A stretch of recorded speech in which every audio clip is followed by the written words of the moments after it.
If you recall from the bird evaluation and the flushing process, this wing had multiple breaks. This is the wing on the left side of the turkey. It has 2 breaks on the ulna and 1 on the radius. It's fairly common to get turkeys in with wing breaks. It's something you have to deal with.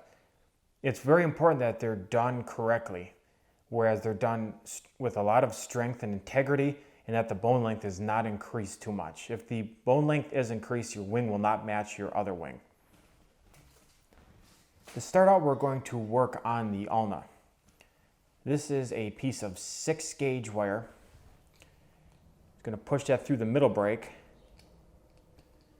I'm going to push it in to this far break that's close to the humerus bone.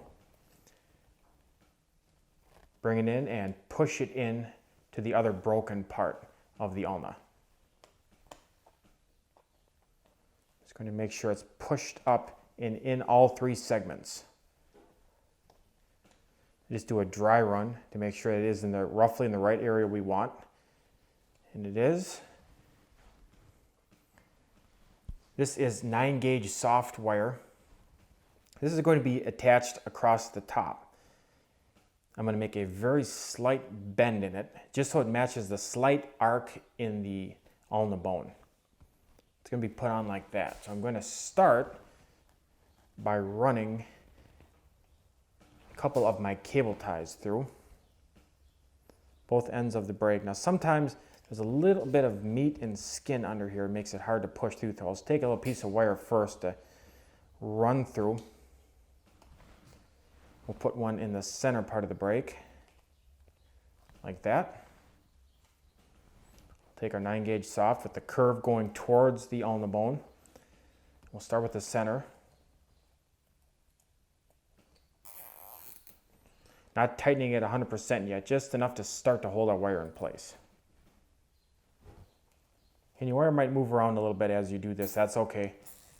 That's why we don't tighten it down 100% to start.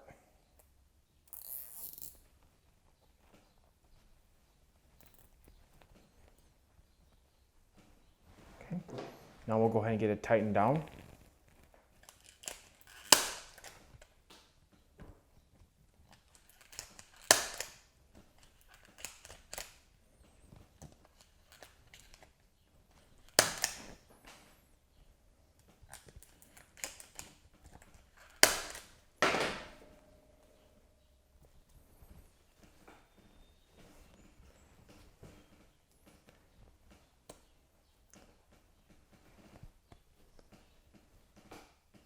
Okay, now we have it tightened down and pushed back into the proper alignment.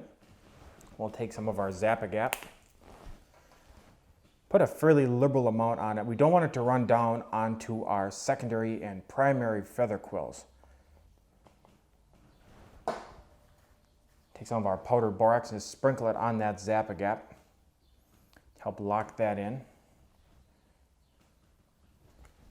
Blow off the excess. And another application of Zap-A-Gap, paying close attention to these break areas.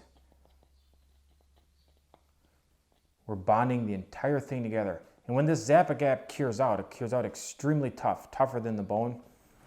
And when you put this borax on here, it's instantaneous. You don't have to wait. Blow off the excess again. One more application.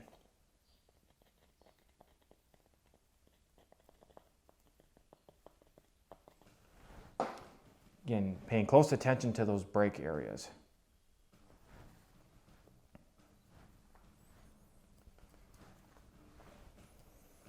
And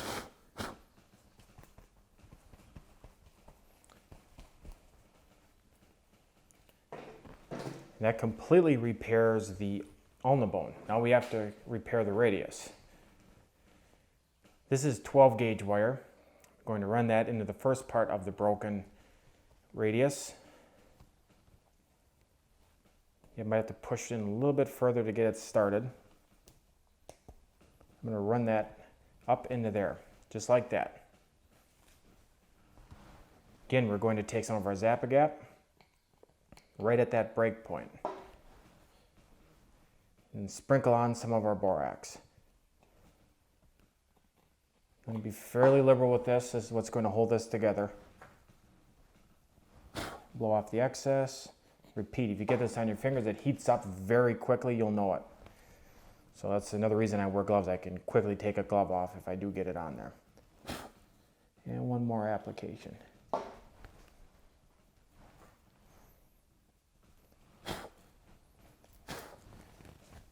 can see how our repairs are. We have a nice sturdy wing.